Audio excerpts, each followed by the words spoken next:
E o tema da minha mensagem hoje é o que Deus espera de nós. Então, me acompanha aí, Deuteronômio, capítulo 10, versículos 12 e 13. Eu vou ler esse texto inicial na NVI, a Nova Versão Internacional, que diz assim: Agora, ó Israel, que é que o Senhor, o seu Deus, lhe pede, senão que tema o Senhor, seu Deus, que ande em todos os seus caminhos, que o ame e que sirva o Senhor, o seu Deus, de todo o seu coração e de toda a sua alma, e que obedeça aos mandamentos e aos decretos do Senhor, que hoje lhe dou para o seu próprio bem. Eu quero tomar esses dois versículos, se você quiser, tanto pode deixar esse texto aberto como marcado. Em algum momento nós vamos voltar e tentar ler um pouquinho aí o contexto, versículos anteriores, versículos posteriores. Mas agora eu quero partir da pergunta: o que o Senhor espera de nós? A versão atualizada de Almeida, Nova Almeida atualizada, usa a pergunta: o que é que o Senhor requer de ti? No entanto, a expressão usada no original, esse requer, conota um pouquinho mais do aspecto de exigência, mas a palavra usada no original hebraico fala de pedir. Deus pede. Isso não precisa necessariamente ser confundido como opcional, mas eu quero tomar exatamente essa frase: o que é que Deus pede?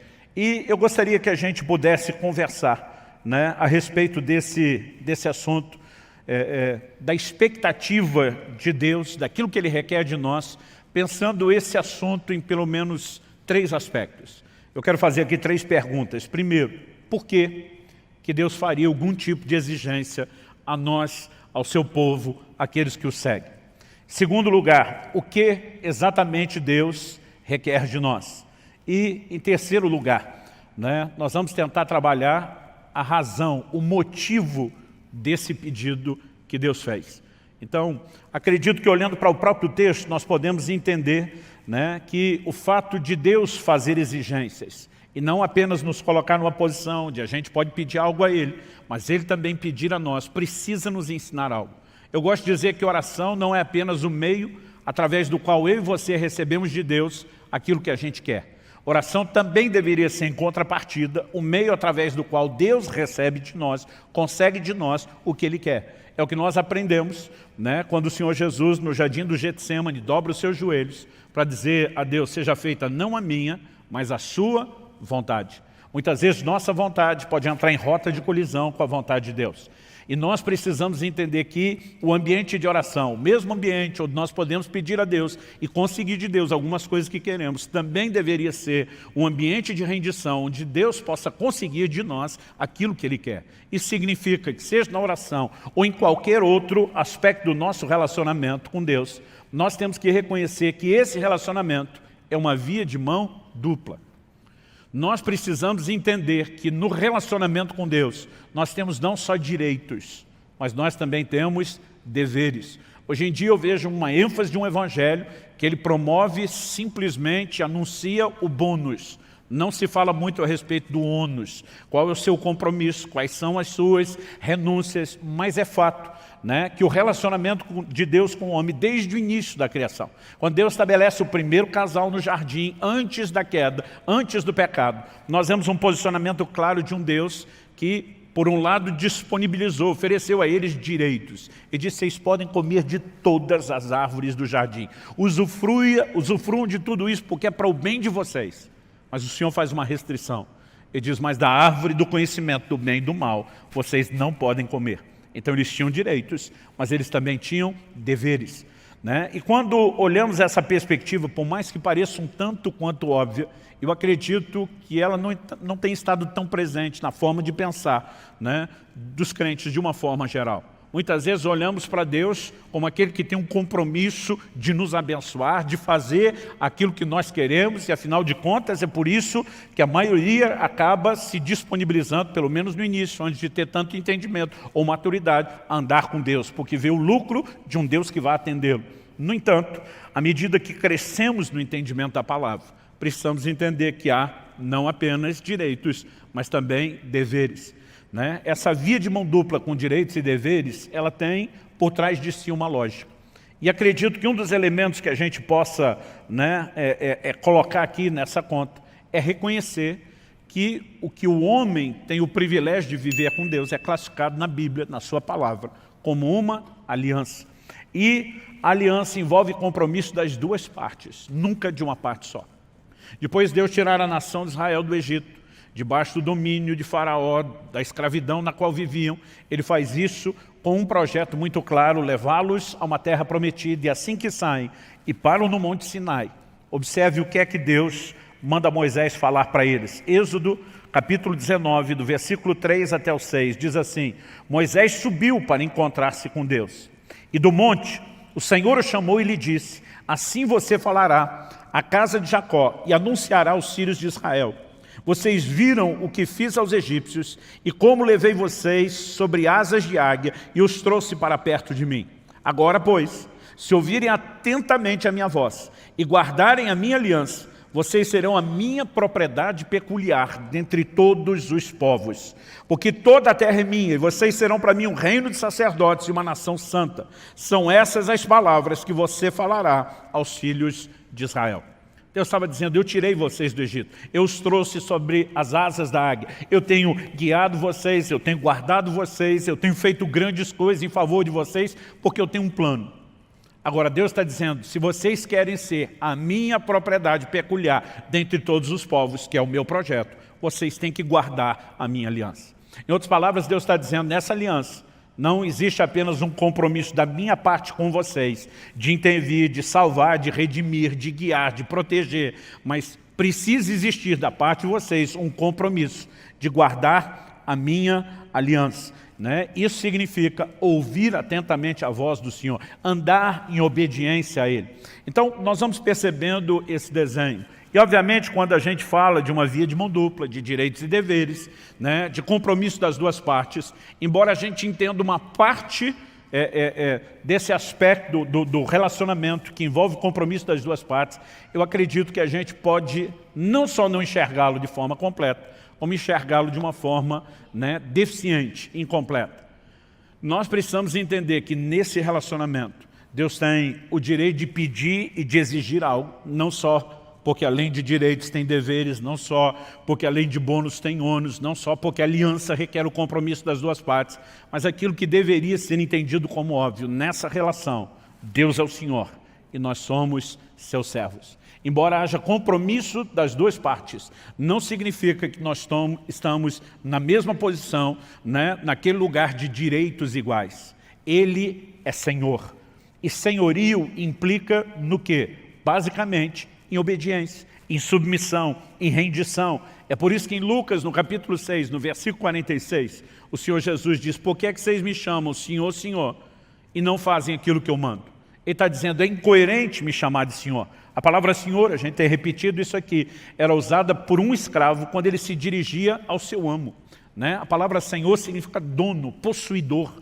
Aquele escravo não tinha vontade própria, ele vivia para fazer a vontade do seu Senhor. Agora Jesus está dizendo: como é que vocês me chamam de Senhor, mas em vez de fazer a minha vontade, em vez de fazer o que eu mando, vocês decidem andar na sua própria vontade, fazendo apenas aquilo que vocês querem.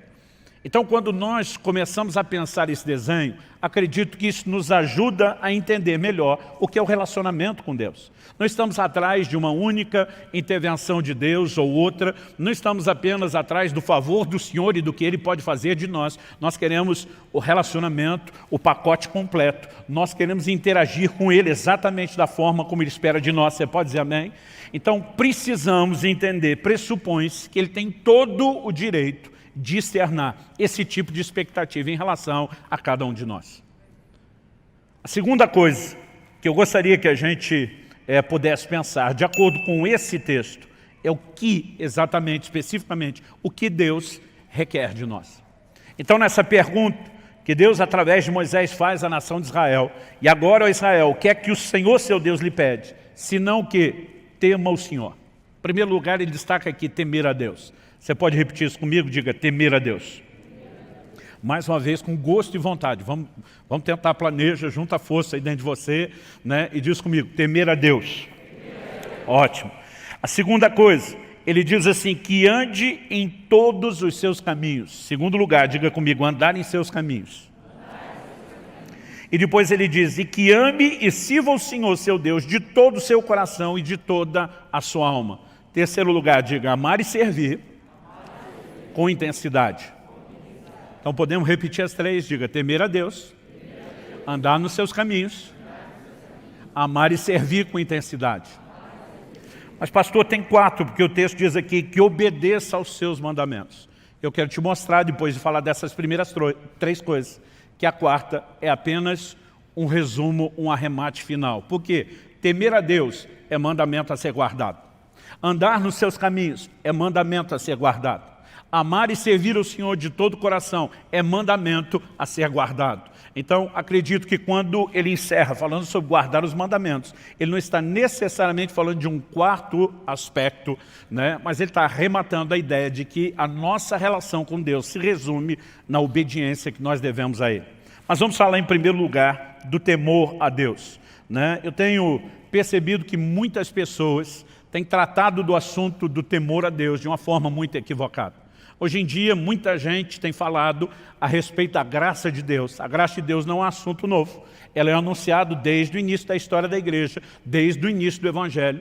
No entanto, a graça não apenas ela foi ensinada e proclamada dentro dos fundamentos bíblicos, ela também tem sido, ao longo do tempo, distorcida. Em Judas, né, no capítulo único, verso 4, ele fala daqueles que estão, né, transformando a graça de Deus em libertinagem. Alguns, não entendendo o favor oferecido de Deus, começaram a tratar da graça como se fosse uma permissão para pecar, e não a capacitação, o empoderamento divino para a obediência. Outros começaram a trazer uma ideia, como se do Velho para o Novo Testamento, Deus mudou. Né? Eles não falam dessa forma, mas a conclusão que nós chegamos é que parece que Deus se converteu. No Velho Testamento Deus era mau, terrível, né? Exercia juízo, mas no Novo ele virou amor. O que é uma grande bobagem tratar Deus como se ele fosse, né, alguém possível de sofrer mudança. Em Malaquias 3,6 Deus diz, eu, Senhor, não mudo.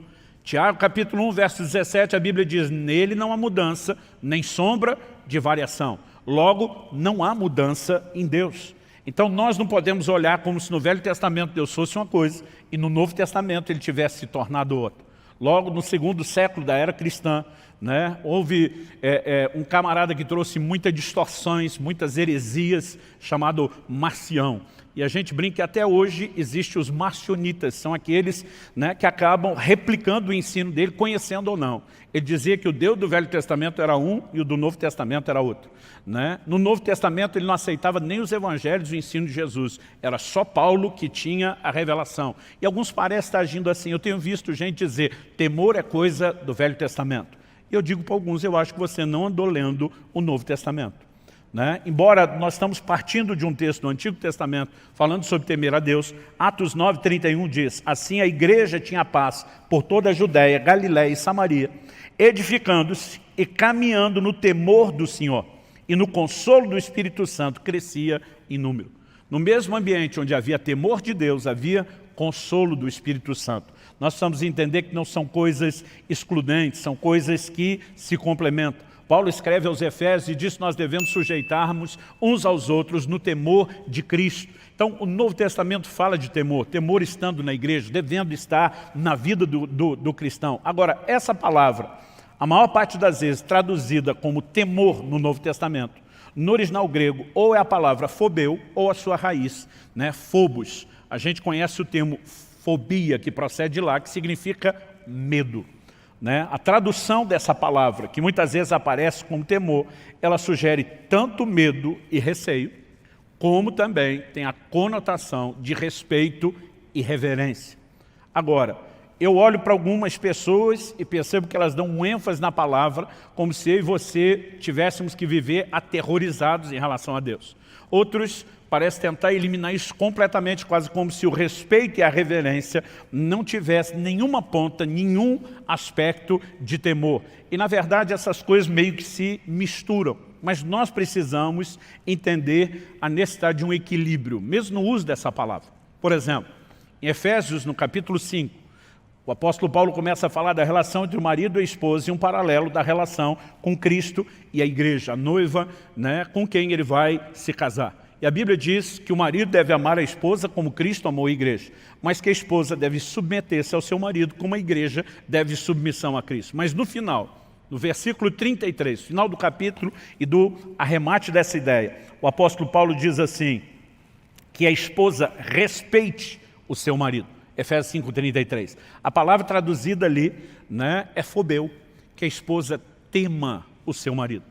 O apóstolo Paulo estava falando de um tipo de relacionamento onde o marido literalmente, e não simbolicamente, mas literalmente tocava o terror em casa? Não, porque a Bíblia não se contradiz. Em 1 de Pedro, no capítulo 3, no versículo 7, a mesma Bíblia diz, maridos, vocês igualmente vivam a vida comum do lar com discernimento, dando honra à esposa por ser a parte mais frágil e por ser coerdeira da mesma graça da vida. Quando Deus fala do marido ter que honrar essa esposa, né, tratando-a como parte mais frágil, parte mais frágil aqui eu não creio que fala do aspecto físico, porque se embora o homem tenha mais força bruta para carregar peso, a gente perde de longe na resistência à dor. Eu sempre digo que se dependesse de nós, os homens, para dar luz aos filhos, a terra estava desabitada há muito tempo. Né? A gente serve para entrar na hora do parto, segurar a mão da mulher e ela ficar dizendo para a gente, vai dar tudo certo, meu bem, vai dar tudo certo. Além de dar luz, ela tem que confortar a gente. Mas eu acredito que a Bíblia fala muito mais do aspecto emocional. Né? Essa capacidade que muitas vezes a mulher tem de ser ferida emocionalmente, além da capacidade do homem mensurá-lo. Eu acredito que isso não é Deus tentando diminuí-la. Eu lembro que antes de casar, um dia a Kelly olhou para mim, falou, a gente estava conversando algumas coisas sobre o nosso futuro, após o casamento, ela olhou para mim e falou assim, pensa num vasinho daqueles de porcelana chinesa, daqueles bem fininhos que não pode nem apertar. Eu falei, pensei, ela disse, sou eu, é o que você está levando para casa. Né? E de vez em quando, né, se o meu comportamento começasse a ficar meio, né, viril demais, ela dizia, ó o vasinho de porcelana.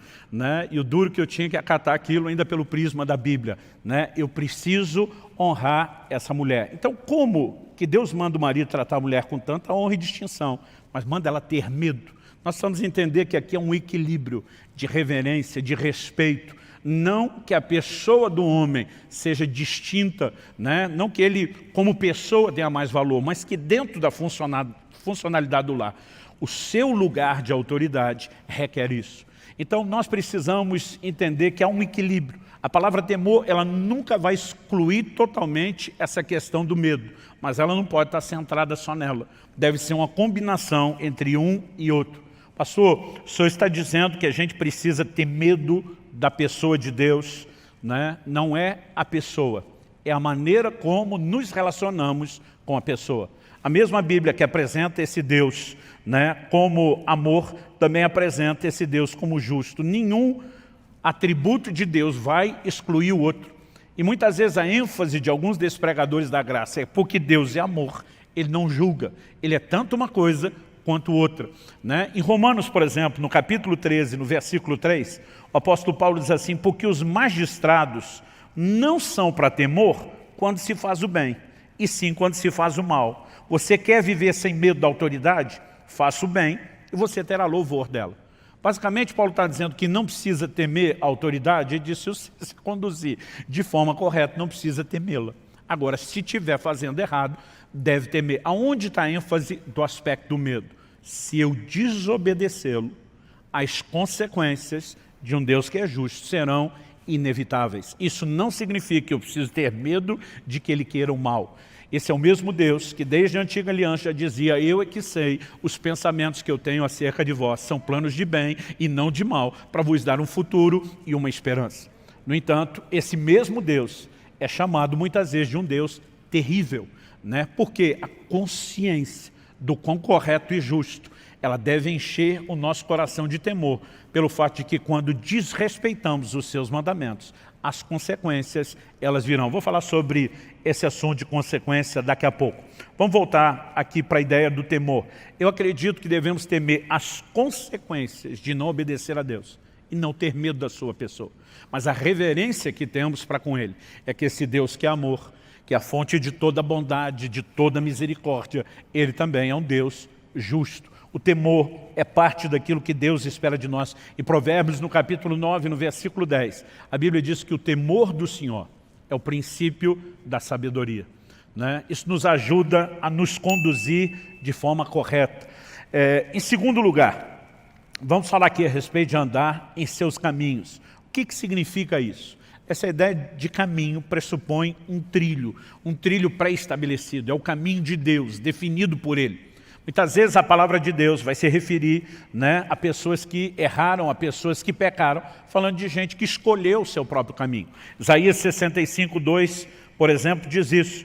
Todo dia estende as mãos a um povo rebelde, que anda por um caminho que não é bom, seguindo seus próprios pensamentos. Né? Quando Deus fala dos próprios pensamentos, Ele está dizendo, eles escolheram o seu próprio caminho, e esse caminho não é bom. Em outras palavras, Deus está dizendo que o homem rebelde escolheu o seu próprio trilho. No entanto, ao longo de toda a Escritura, Deus vai enfatizando essa questão do caminho. Gênesis 18:19, Deus fala a respeito de Abraão, o pai da fé, e diz, porque eu o escolhi, a fim de que ele ordene aos seus filhos, e aos filhos depois deles, né, que guardem o caminho do Senhor, que pratiquem a justiça e o juízo, para que o Senhor faça vir sobre Abraão o que tem falado a seu respeito. Quando entendemos que Deus estabeleceu um padrão, aliás, a gente precisa entender que desde da antiga aliança, o Velho Testamento, aquilo que se manifestaria em Cristo, já recebia esse tipo de adjetivo como uma referência ao caminho, não só a alegoria, mas até o adjetivo. Isaías, que é considerado o mais messiânico de todos os profetas do Antigo Testamento, que mais falou a respeito da vinda e da obra de Cristo, ele diz no capítulo 35, no versículo 8, e ali haverá uma estrada, um caminho que será chamado de caminho santo. Os impuros não passarão por ele, pois será somente para o povo de Deus. Quem passar por esse caminho, mesmo seja um tolo, outra versão diz um louco, não se perderá. Isaías 30:21, e quando vocês se desviarem para a direita ou para a esquerda, ouvirão atrás de vocês uma palavra dizendo, este é o caminho, andem nele. Quando a gente chega à Nova Aliança, essa terminologia começa a ser empregada pelo próprio Cristo. João 14:6, ele diz, eu sou o caminho, a verdade e a vida. Cristo se apresentou como caminho. O que hoje nós chamamos de cristianismo, uma referência à expressão coletiva da nossa fé, no início era chamado de o caminho. Deixa eu só mencionar alguns textos para você. Em Atos 16:7, quando Paulo e Silas estão pregando em Filipos, uma mulher se dirige a eles dizendo, esses homens são servos do Deus Altíssimo e anunciam a vocês o caminho da salvação. Essa expressão ela é largamente usada, né, e empregada no livro de Atos. Em Atos 18:25, quando a Bíblia fala a respeito de Apolo, um pregador, diz que ele era instruído no caminho do Senhor. Então, essa expressão ela vai sendo usada várias vezes e também a simbologia que se aplica a ela. Em Efésios 4:17, o apóstolo Paulo diz, não mais andeis como andam os gentios. O que ele quer dizer com não andar como andam os gentios? Ele não está falando da ginga, do balanço do corpo. Ele está falando do caminho que se escolhe. Porque essa ideia sempre foi entendida e compreendida. Alguém que abraça o Evangelho não deve trilhar mais o seu próprio caminho. Ele deve andar nos caminhos do Senhor. Quem está entendendo, diga amém. Isso de novo nos remete ao entendimento de obediência e de cumprir aquilo que o Senhor predeterminou, estabeleceu para o homem desde o início. Né? Aliás, eu acho muito interessante quando a gente mexe nesse assunto de obediência, entender o quão forte é a expectativa de Deus a respeito desse assunto. E daqui a pouco, quando a gente falar sobre guardar os mandamentos, a gente dá uma arrematada final falando de obediência. Vamos mexer na questão de amor e serviço. Pastor, a gente não poderia desdobrar, assim como o Senhor falou do temor como um dos aspectos da obediência, de andar nos caminhos do Senhor como outro. Não dá para desdobrar amor e serviço? Dá. Mas também dá para tratar deles juntos. Né? Até porque a forma como amar e servir de todo o coração e alma é apresentado, me parece que a intenção é comunicar muito mais uma união do amor e serviço do que só tratá-los de forma separada. Outro dia alguém me perguntou, pastor, é possível servir a Deus sem amá-lo? Eu falei, é. Mas falei, é impossível amá-lo sem servi-lo. E a pessoa ficou me olhando e falou, nunca pensei nisso. Falei, bom, vamos pela primeira frase, que é possível servi-lo sem amá-lo. Carta à igreja de Éfeso no Apocalipse. Em Apocalipse 2:2, o Senhor começa falando com essa igreja, né, assim, conheço as tuas obras, o teu labor e a tua perseverança. Eu gosto de brincar que aqui tem uma progressão. Obras fala de gente ativa que trabalhava, mas labor é quando você começa a entrar no nível de intensidade e cansaço. Agora, perseverança É aquele modo que de vez em quando nós estamos botando pilha nos nossos pastores, nos nossos líderes, que é sangue nos olhos, faca no dente. Né? É quando você, com ou sem vontade, com ou sem inspiração, você põe tudo de você naquela disposição de serviço. Eles tinham uma alta performance. Mas nos versículos 4 e 5, nós vemos o Senhor falando, tenho, porém, contra ti, que abandonaste o teu primeiro amor. Então, a performance de serviço, de trabalho estava alta, a paixão estava lá embaixo, no chão, no chinelo. O que é que Deus acaba dizendo para esse anjo, para o mensageiro dessa igreja? Ele disse, se você não se arrepender, eu vou tirar o seu candeeiro. O que significa o candeeiro? No capítulo 1 de Apocalipse, João tem uma visão e ele vê 7 estrelas e 7 candeeiros. E o anjo explica, as 7 estrelas são os 7 anjos ou mensageiros das igrejas da Ásia. Os 7 candeeiros são as igrejas. O simbolismo do candeeiro era o da igreja. Agora Deus está falando com o anjo, com o mensageiro. Se você não arrepender, eu tiro o seu candeeiro. Em outras palavras, Deus está dizendo, a igreja que eu confiei aos teus cuidados, eu vou tirar de você e vou pegar de volta. O que é que Deus está dizendo? Se você não vai fazer o trabalho que você está fazendo, movido pelo amor, por paixão para comigo, Deus está dizendo, eu dispenso você do serviço. Em outras palavras, Deus está dizendo, eu não quero o serviço pelo serviço. Ou o seu serviço é uma expressão do seu amor para comigo, ou eu dispenso o seu serviço. Por outro lado, em João 21, dos versículos 15 a 17, onde Jesus pergunta por 3 vezes ao apóstolo Pedro, tu me amas?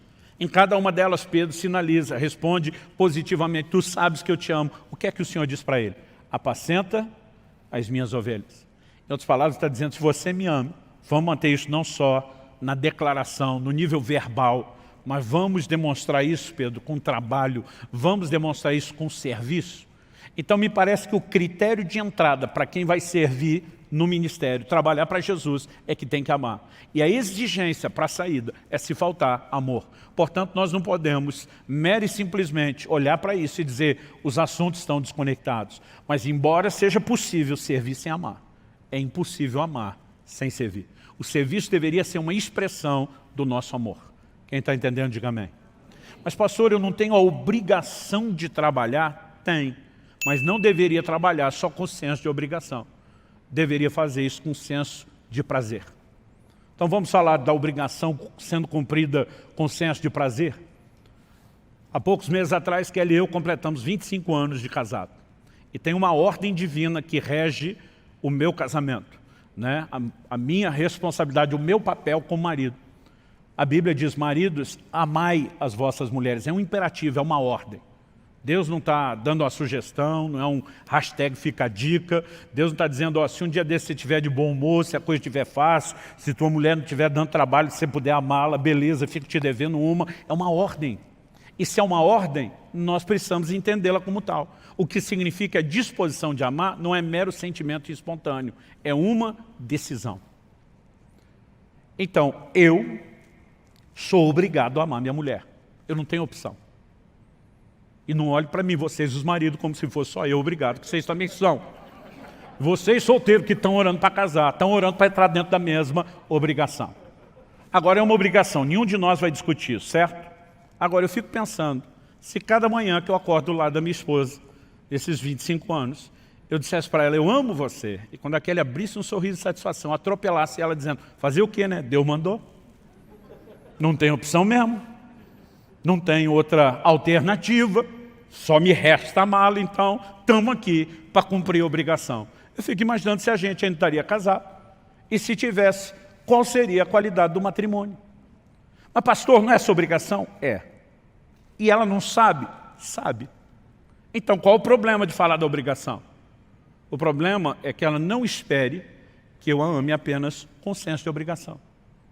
Se eu apenas cumprir o senso de obrigação, eu estou dizendo que o Deus que mandou é importante, mas eu estou dizendo para ela, mesmo que não verbalmente, que ela não é importante.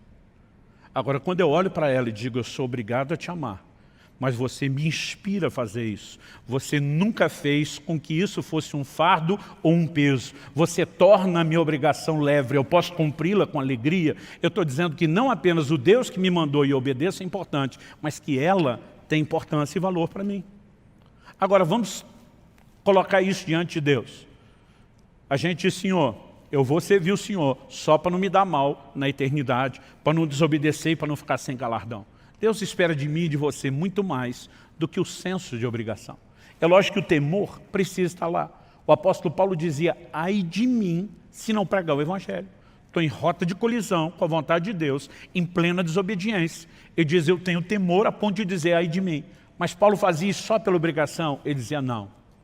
Para que eu não cumpra só com a obrigação. Ele dizia, eu vou além, eu me desdobro, eu me sacrifico mais do que Deus pediu, de olho no galardão e na recompensa, e na mensagem que eu vou declarar a Deus. Quem consegue entender a diferença?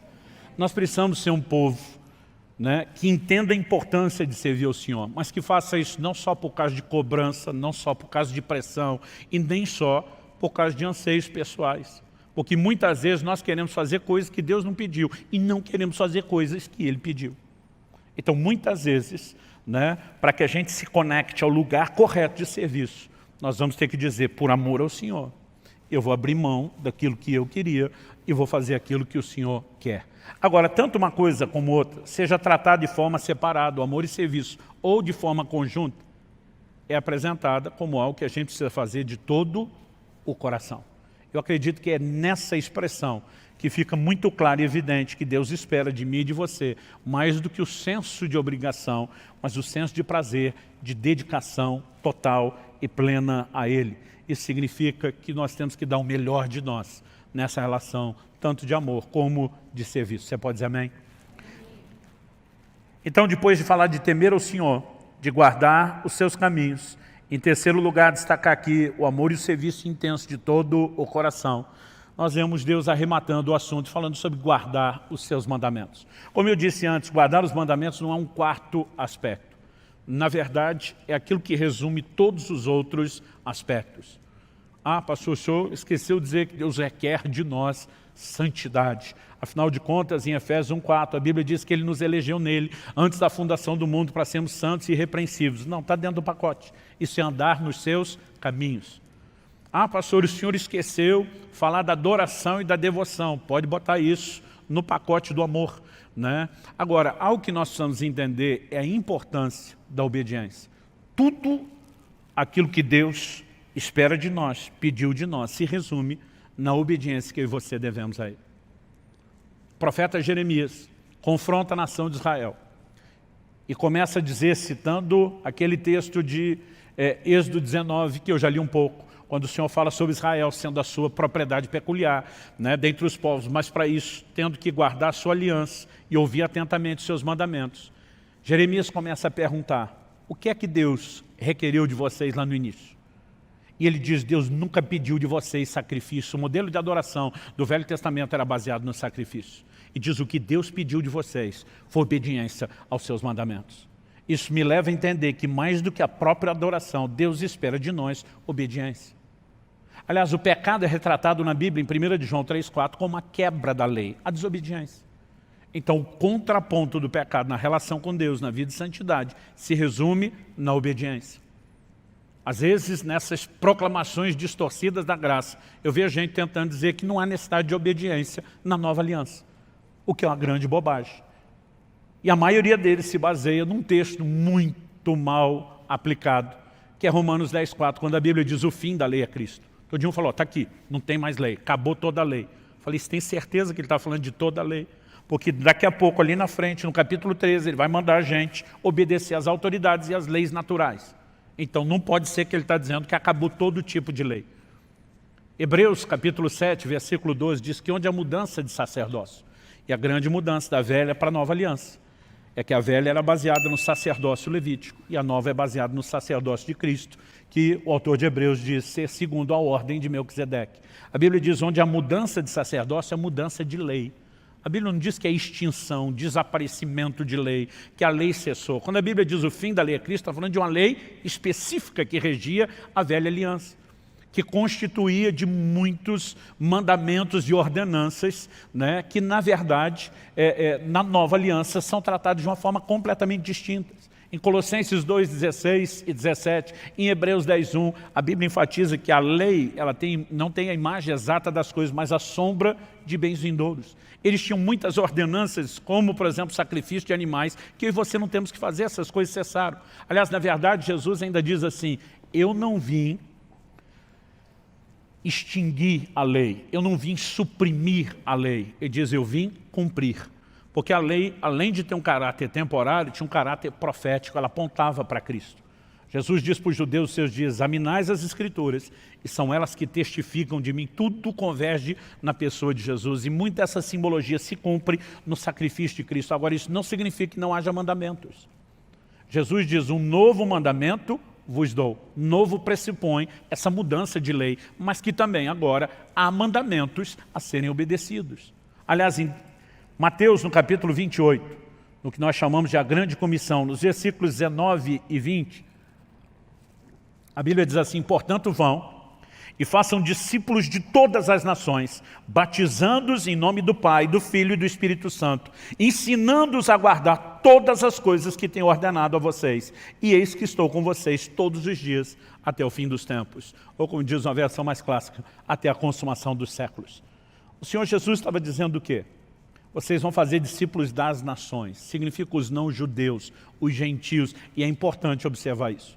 Porque eu vejo muita gente hoje em dia, em nome de um discurso da graça, dizendo, né, que Jesus, né, veio para ensinar os judeus, como se aquilo que ele ensinou não se aplicasse a nós, como se a revelação da nova aliança partisse apenas das epístolas dadas por meio dos apóstolos. O livro de Hebreus nos fala que a salvação foi inicialmente anunciada por nosso Senhor e continuada pelos apóstolos.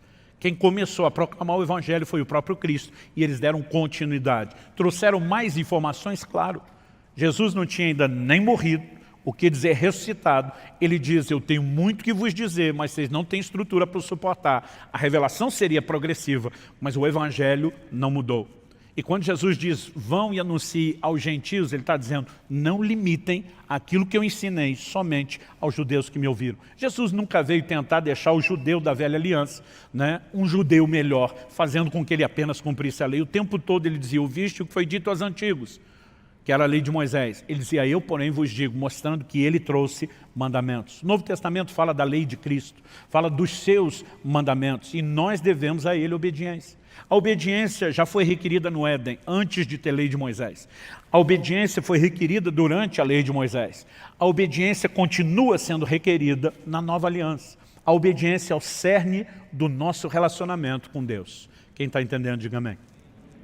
Então, temer a Deus envolve a decisão de ser consequente, não brincando com os seus mandamentos e nem com as consequências ruins de não obedecê-los. Por exemplo, o Novo Testamento nos adverte, em Hebreus 12, 16, dizendo, cuidem para que não haja nenhum impuro ou profano como foi Esaú, o qual por um prato de comida vendeu seu direito de primogenitura. Quando a Bíblia está dizendo, cuide para que não haja nenhum no meio de vocês como Esaú, está dizendo que esse comportamento pode ser repetido. Pode ser repetido nos nossos dias, pode ser repetido por um de nós. E que tipo de comportamento foi esse? O de um inconsequente. Alguém que por um prazer momentâneo não considera o valor e a continuidade, a permanência daquilo que Deus oferece. Agora, está falando de alguém, né, que não consegue avaliar os valores do que é espiritual, o que é natural, né, e nem as consequências de tomar esse tipo de decisão. Temor a Deus, eu creio que ele envolve a decisão de ser consequente. É não apenas fugir da punição, é fugir de ferir o coração de Deus. Quando a mulher de Potifar está dando em cima de José, José não diz para ela, olha, infelizmente a senhora não faz meu tipo. Né? Ele olha para ela e diz, como cometeria eu tamanha maldade contra Deus? José estava admitindo, a coisa pode ser interessante aqui, no nível de um desejo carnal, mas seria uma violência ao coração do meu Senhor, aos seus valores, aos seus mandamentos. E José olha para ela e diz, estou fora, e despacha a dona. Então nós precisamos entender que o temor a Deus nos leva a viver nesse lugar de consequência. Andar aos caminhos aponta para essa sujeição a quem sabe o que é melhor para nós. Nós precisamos olhar para Deus dessa forma. Eu lembro quando era criança e meus pais estabeleciam determinadas, né, proibições, a sensação que eu tinha era de o quanto eles eram injustos e queriam cortar o meu barato. Mas quando você amadurece, se cumpre aquela profecia paterna, um dia você vai me entender. Você enxerga as coisas sob outra perspectiva. Você acha que alguma vez, quando meus filhos eram crianças, eu deixava eles brincar com faca, com vidro, com qualquer coisa que pudesse machucar? Claro que não. Agora, você acha que no momento eles me entendiam e eu nem esperava que entendessem. Mas eu sabia que um dia eles compreenderiam que toda restrição que foi estabelecida por amor. O relacionamento com Deus precisa ser baseado na fé de um Deus que está acima de qualquer suspeita. Por favor, diga amém. Nós costumamos dizer que o primeiro pecado lá no Éden foi a desobediência. Mas vou concordar com as palavras do meu amigo pastor Marcelo Jamal, que diz que o primeiro pecado foi a incredulidade. Porque o que levou o homem a desobedecer a Deus foi colocar em xeque o que Deus falou. A serpente, a chamada em Apocalipse antiga serpente como sendo o diabo e Satanás, traz um questionamento ao coração de Eva dizendo o seguinte: não, é que Deus sabe que no dia que você comer da árvore do conhecimento do bem e do mal, vocês vão ser como ele. O que Satanás estava insinuando? Deus não quer o melhor para você. Deus está limitando você. Deus está roubando de você não apenas prazeres, como privilégios, benefícios. E colocar em xeque a intenção de Deus é que leva o homem à decisão de então não respeitar aquilo que ele estabeleceu. O Novo Testamento nos mostra uma preocupação de Paulo dizendo: eu temo que vocês possam se comportar da mesma forma como Eva diante da serpente, colocando em xeque aquilo que Deus falou. Agora, quando nós entendemos que Deus de fato quer o nosso melhor, nós conseguimos andar nos seus caminhos, não só com o senso de obrigação, mas com a confiança e o descanso de que aquele que determinou para nós limites sabe exatamente por que fez isso. E com certeza, no final das contas, e esse é o último ponto que nós vamos explorar aqui, ele está interessado no nosso melhor. E por último, quando falamos sobre amar e servir a Deus, lembrar que isso são obrigações a serem cumpridas com senso de prazer. Mas eu quero terminar aqui com uma última pergunta. Qual a razão desse pedido que Deus nos fez? Quando ele diz à nação de Israel: o que é que o Senhor pede de vocês? Ele diz que temam o Senhor, que andem nos seus caminhos, que o amem e o sirvam de todo o coração, guardem os seus mandamentos. Ele termina no final do verso 3 dizendo: para o seu próprio bem. Em outras palavras, ele sinaliza: isso não é algo que vai beneficiar a Deus. Deus não vai ficar melhor na fita se o povo dele estiver mais bem comportado. Deus não tem necessidade de absolutamente nada que eu e você possamos fazer ou oferecer a ele.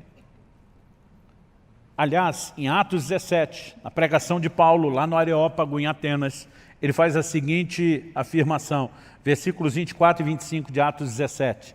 O Deus que fez o mundo e tudo o que nele existe, sendo ele Senhor do céu e da terra, não habita em santuários feitos por mãos humanas, nem é servido por mãos humanas, como se precisasse de alguma coisa. Então, ele não precisa de nada. Aliás, Paulo termina dizendo assim: pois ele mesmo é quem a todos dá a vida, a respiração e tudo mais. Basicamente, Paulo diz: Deus não precisa de você, você é que precisa dele. Sua subsistência é que depende dele, não a dele de você. Então, a única razão para Deus nos pedir isso não é porque ele tenha necessidade, não é que ele precise do meu temor, da sua disposição de andar nos seus caminhos, da nossa decisão de amá-lo e servi-lo de todo o coração. É porque ele está interessado no nosso próprio bem. E quando age dessa forma, aliás, eu tinha dito no início para vocês deixar o texto reservado lá de Deuteronômio. Se você puder voltar em Deuteronômio 10.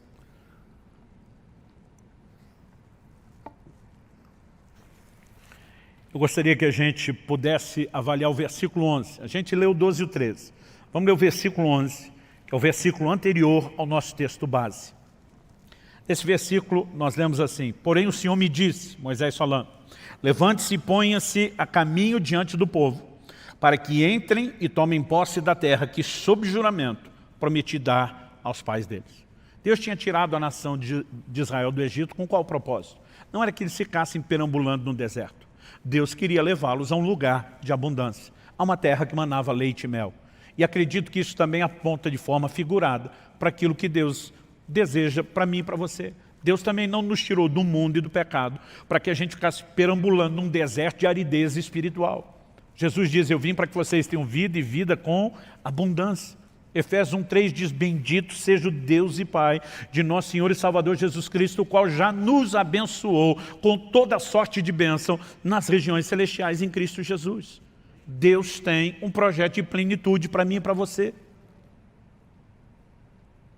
Eu sinceramente esperava um amém, vou dar uma segunda chance para você. Deus tem um projeto de plenitude espiritual para mim e para você. Amém? Então assim, antes de tocar no que Deus requeria de Israel, ele já estava falando do lugar onde queria introduzi-los. Em outras palavras, Deus está dizendo, eu estou interessado no bem de vocês. Agora, o tempo todo ele advertia, mas se ao entrarem nessa terra, vocês não me obedecerem em vez de ter a bênção, vocês vão sofrer as consequências da desobediência, que é a maldição, o juízo. Aí ele fala nos versículos 12 e 13, do que ele requer de nós. Mas vamos ver os versículos seguintes, agora do 14 ao 16. Depois de falar que queria introduzi-los na terra, do que ele requeria deles, temor ao Senhor, andar nos seus caminhos, amá-lo, servi-lo de todo o coração, que se resume na obediência. Ele diz assim, 14 ao 16, eis que os céus, e os céus dos céus são do Senhor, o Deus de vocês. A ele pertence a terra e tudo o que nela há. Mas o Senhor se afeiçoou. Observe essa frase, se afeiçoou. Algumas traduções dizem amou. O Senhor se afeiçoou tão somente aos pais de vocês para os amar. E a vocês, descendentes dele, ele escolheu do meio de todos os povos, como hoje se vê. A conclusão no verso 16, portanto, circuncidem o coração de vocês e deixem de ser teimosos ou rebeldes. O tempo todo a sinalização é Deus ama vocês, Deus escolheu vocês, Deus tem um plano extraordinário para vocês. Essas exigências têm um único propósito, para que a gente não quebre os princípios, né, que podem nos conduzir a viver a plenitude do que Ele tem para nós. Eu gosto de repetir essa frase, se você quebrar os princípios, qualquer um dos princípios que Deus estabeleceu, o princípio vai quebrar você, qualquer que seja ele, haverá consequências. No entanto, Deus estava dizendo, circuncidem o coração, não seja rebelde. Em outras palavras, entra no prumo. Por quê? Deus está dizendo, porque dessa forma eu vou poder fazer o melhor para você. Quando a gente volta lá em Gênesis, na criação, Deus falando com o primeiro casal, a gente vê que o único motivo do Criador requerer alguma coisa da criatura era o bem dela mesmo. O Senhor diz o seguinte, da árvore do conhecimento do bem e do mal, você não deve comer. Porque no dia em que comer, certamente você morrerá. Então Deus está dizendo, porque eu quero o seu melhor e não o pior. Eu estou te dizendo que o limite tem que ser respeitado para que você possa experimentar aquilo que eu quero. O que nós estamos falando aqui não é nada profundo no sentido de que segredo espiritual que não sabia, mas talvez nos ajude a montar um quebra-cabeça de como pensar o relacionamento com Deus. Então vamos resumir. É uma via de mão dupla. Deus tem todo o direito de estabelecer exigência e de nos pedir, porque nessa relação não é apenas a gente pedindo a Ele o que queremos, ela também envolve Deus pedir, exigir, demandar de nós aquilo que Ele quer. Nós precisamos entender exatamente quais são esses aspectos de obediência, mas a obediência como centro. Nós precisamos entender que o grande beneficiado da nossa obediência não é Deus. É lógico que Ele também vai poder colher esse relacionamento com gente que está próximo e não distante. Mas o grande beneficiado seremos nós mesmos. E quando a gente consegue simplificar isso tudo, é muito mais fácil oferecer resistência aos ataques do inimigo. Porque assim como bombardeou Eva, Satanás vai fazer com cada um de nós. Muitas vezes nós somos questionados, será que vale a pena? Estou sendo fiel a Deus, não estou vendo resultado. O tempo todo nós vamos receber essas setas de dúvidas, né, que o inimigo lança tentando colocar em xeque o caráter de Deus. Não foi o que aconteceu com a mulher de Jó? Ela, quando vê as coisas irem de mal a pior, ela vira para o seu marido e diz, amaldiçoe seu Deus e morre. Ela está dizendo, se Deus não vai dar tudo que eu não quero saber dele. Jó olha para ela e diz, você fala como uma louca. Nós recebemos de Deus o bem, não vamos receber o mal. apesar da Bíblia ser clara em dizer que o mal não procedia necessariamente do Senhor, Jó está olhando e dizendo, ele está no controle de todas as coisas. Ele não estava aceitando o mal como destino final, porque ele diz, eu sei que o meu Redentor vive e ele há de se levantar sobre a terra. Mas ele está dizendo, independente dessa circunstância mudar ou não, e não é só porque um dia vai mudar, ele está dizendo, eu não estou servindo a Deus apenas porque Ele dá aquilo que eu quero. Quando nós começamos a entender que Deus está acima de qualquer suspeita e mantemos esse nível de fé, o nosso coração acaba sendo guardado. O que Satanás trabalhou com Eva não foi um completo descrédito à palavra de Deus. Foi uma manipulação e uma distorção da palavra. Aliás, não foi assim que Satanás tentou Jesus? Lança do pináculo do templo, porque está escrito, aos seus anjos dará ordem a teu respeito para que te guardem. Eu percebo que muitos cristãos que têm um conhecimento superficial das Escrituras, eles estão à mercê não só de ensinos errados, que tem espíritos de demônio por trás desses ensinos, mas eles estão à mercê muitas vezes de setas do inimigo tentando distorcer a aplicação da palavra. Mas à medida que vamos fortalecendo esse pensamento de uma maneira completa, sadio, mantendo esse Deus está interessado no nosso bem, acima de qualquer suspeita. Eu não entendo porque Ele ainda não fez. Eu não entendo porque Ele ainda não respondeu. Eu não entendo, mas uma coisa é certa, Ele está no controle e Ele não falha. Eu gosto de uma frase de Lutero, o grande reformador. Ele diz, não conheço os caminhos pelos quais Ele me conduz, mas conheço bem o meu guia. Então podemos confiar nele, independente de entender os caminhos escolhidos ou não. Quando entendemos que no final das contas é tudo para o nosso bem, eu creio que o nosso coração começa a se blindar contra essa provocação do inferno, uma rebeldia ao controle e ao governo de Deus. Eu espero, como eu disse no início, isso não serve apenas para o ano de 2021. Os princípios bíblicos que abordamos aqui são atemporais. Mas nesse início de ano, logo nesses primeiros domingos, eu espero que você, em vez de apenas externar para Deus o que é que você espera dele, que você também abra o seu coração para entender o que é que Ele espera de você. O que é que o Senhor requer de você. Que você o tema. Que você ande nos seus caminhos. Que você o ame e o sirva de todo o seu coração. Porque isso tudo se resume na obediência de um Deus que quer o seu melhor.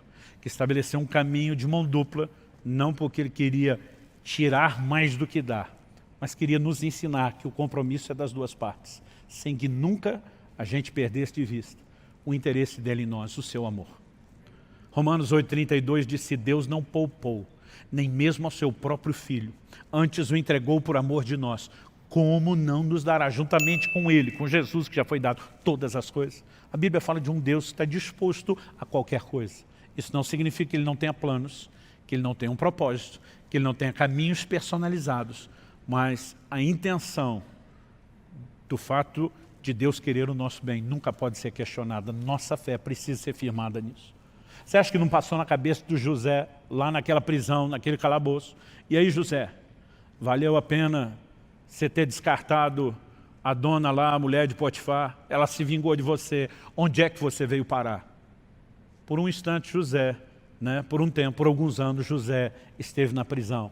Mas esse não foi o seu destino final. 1 Samuel 2,30 diz que Deus honra aqueles que o honram, mas os que o desprezam serão desprezados. Como você quer determinar o seu relacionamento com Ele? Eu escolho honrá-lo. Eu escolho lembrar que no final essa honra não só não me custa assim tão caro, como na verdade tem um retorno poderoso. Além de me manter conectado e não distante de Deus, eu vou experimentar como resultado final o melhor de Deus. Isso é a proposta da Escritura e nós não podemos pensar de forma diferente. Eu tenho orado e tenho dito, Senhor, o que é que você quer de mim para esse ano? Eu sei que nós temos aqui princípios que são para todos nós, sem exceção. Mas muitas vezes Deus pode trazer algo que é personalizado, que é só para você. Eu já tive anos onde eu li a Bíblia várias vezes. Já tive anos onde no ano todo eu li a Bíblia uma vez só. Eu já tive anos onde eu estudei como nunca. 2020, Deus mandou reduzir drasticamente as viagens. E um dos propósitos era não só produzir, mas crescer. E nós precisamos, né, não apenas dizer para Deus quais são os nossos alvos. Nós precisamos orar, buscar de Deus o Espírito Santo. Eu quero entender, mesmo que isso não vier de forma imediata, mesmo que não vier com toda clareza, mesmo que eu não ouvi uma voz do alto, eu quero entender aquilo que o Senhor quer de mim.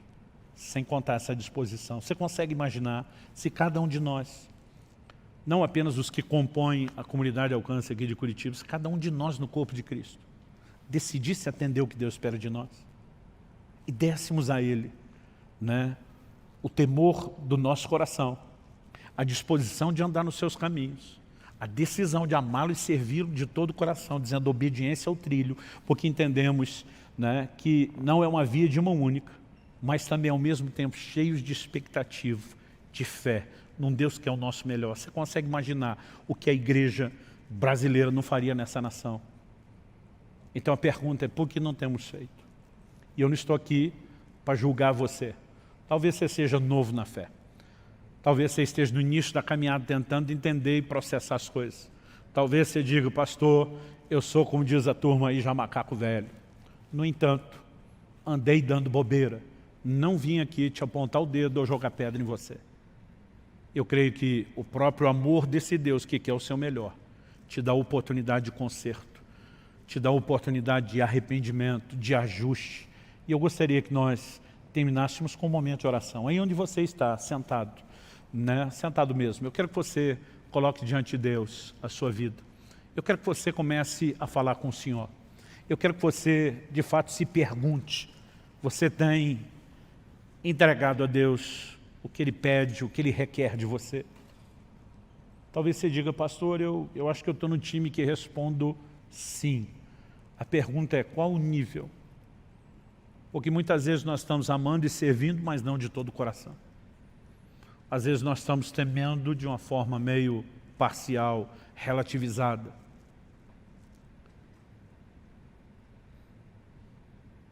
Independente de onde você esteja, eu tenho certeza que as coisas podem se tornar ainda melhores do que já estão. Se está ruim, pode melhorar. Se está bom, pode ficar melhor ainda. Pai, nós, em primeiro lugar, te agradecemos pelo privilégio de viver uma relação onde não estamos apenas debaixo do peso de obrigações. É por isso que a Tua palavra diz que os Seus mandamentos não são penosos, não são pesados. Nós oramos e suplicamos que a graça do Senhor seja derramada nesse lugar. A única forma pela qual podemos viver obediência aos Seus mandamentos, a esse alto padrão exigido na nova aliança, é por causa da capacitação, do empoderamento da graça. E nós clamamos que o Senhor derrame isso sobre nós. Nós oramos pelo sopro de vida do Teu Espírito. Nós oramos por despertamento. Nós queremos corresponder com aquilo que não é só uma expectativa do seu coração, é um requerimento, é uma exigência muito clara e específica, mas não queremos cumprir a obrigação só com senso de obrigação, queremos cumpri-la com prazer, e para isso suplicamos graça. Eu oro por cada um dos meus irmãos e irmãs, não apenas dos que estão aqui nesse auditório, agora, nesse momento, nos acompanhando presencialmente, mas cada um daqueles que nos acompanha pela internet. Mesmo aqueles que terão acesso a esse recurso apenas na forma gravada, depois que nesse momento, enquanto ouvem, o Teu Espírito Santo possa tocar as suas vidas. Nós oramos pela inspiração do céu, nós oramos pelo fortalecimento do alto, nós oramos por restauração sobrenatural se manifestando na vida de cada um deles. Nós oramos, ó Deus, por um verdadeiro exército de homens e mulheres de Deus se levantando na disposição de entregar aquilo que o Senhor pede. Colocamos diante do Senhor não apenas o curso desse ano, mas o curso das nossas vidas, desejosos de viver o Teu melhor. Manifesta a Tua graça. Nós clamamos em nome de Jesus. Em nome de Jesus.